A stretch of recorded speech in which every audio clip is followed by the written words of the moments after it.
ಪ್ರಿಯರೇ, ಈ ಒಂದು ಡಿಸೆಂಬರ್ ತಿಂಗಳು ಬಂದಾಗ ನಮಗೆಲ್ಲ ಏನು ಜ್ಞಾಪಕ ಅಂದರೆ, ಯೇಸು ಕ್ರಿಸ್ತನು ಈ ಲೋಕಕ್ಕೆ ರಕ್ಷಕನಾಗಿ ಬಂದಂಥ ಒಂದು ತಿಂಗಳಾಗಿದೆ ಡಿಸೆಂಬರ್ ತಿಂಗಳು. ಮತ್ತು ಅದೊಂದೇ ಅಲ್ಲ, ಈ ಒಂದು ಯೇಸು ಕ್ರಿಸ್ತನು ಯಾರು? ದೇವರ ಒಬ್ಬನೇ ಮಗನಿಲ್ವ, ಅವರನ್ನ ತಂದೆಯ ದೇವರು ಯಾತಕ್ಕೋಸ್ಕರ ಕಳಿಸಿದ್ರು ಈ ಲೋಕಕ್ಕೆ?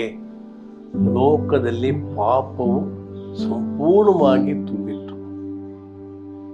ಬೈಬಲ್ ಹೇಳುತ್ತೆ, ಪಾಪದ ಒಂದು ಸಂಬಳ ಮರಣ ಅಂತ ಹೇಳಿದ್ರೆ ನಾವೆಲ್ಲರೂ ಆ ನಾಶದ ಮಾರ್ಗಕ್ಕೆ ಹೋಗ್ಬೇಕಾಗಿತ್ತು. ಆದರೆ ಯೇಸು ಕ್ರಿಸ್ತ ಈ ಲೋಕಕ್ಕೆ ಬಂದು ನಮಗೆ ಆ ಒಂದು ನಾಶನ ಮಾರ್ಗ ತಪ್ಪಿಸಿ, ನಾಶನ ಮಾರ್ಗ ಹೋಗಬಾರ್ದು ಎಂಬುದನ್ನು ನಮಗೆ ತೋರಿಸಿ ಇದೇ ಲೋಕಕ್ಕೆ ಬಂದು ತೋರಿಸ್ಕೊಟ್ರು. ಹೇಗೆ ನಾವು ಪರಿಶುದ್ಧರಾಗಿ ದೇವರ ಮೆಚ್ಚುಗೆಯಾಗಿ ನಡೆಯಬಹುದೆಂಬುದನ್ನು ಅವರು ತಮ್ಮ ಶಿಲುಬೆಯ ಮೇಲೆ ನಮ್ಮ ಪಾಪಗಳನ್ನು ಹೊತ್ತುಕೊಂಡು ಅವರು ಆ ಒಂದು ನಾಶನ ಅಂದರೆ ಆ ನರಕವನ್ನು ಅನುಭವಿಸಿದರು ಶಿಲುಬೆಯ ಮೇಲೆ. ಯಾರ ಪರವಾಗಿ? ನಮ್ಮ ಪರವಾಗಿ.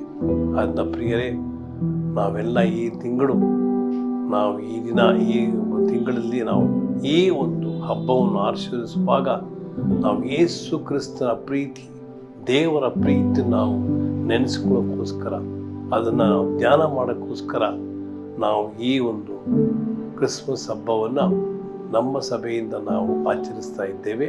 25ನೇ ತಾರೀಕು ಬೆಳಿಗ್ಗೆ 8:15 ಗಂಟೆಗೆ.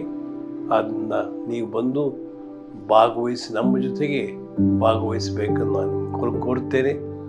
ಯಾಕೆಂದರೆ ಈ ಕ್ರಿಸ್ಮಸ್ ಹಬ್ಬ ದೇವರ ಪ್ರೀತಿ ನೆನೆಸ್ಕೊಳ್ತಕ್ಕಂಥ ಒಂದು ಹಬ್ಬ ಆಗಿದೆ. ಎಲ್ಲರಿಗೂ ತುಂಬ ಕೃತಜ್ಞತೆಗಳು. ಆಮೇನ್.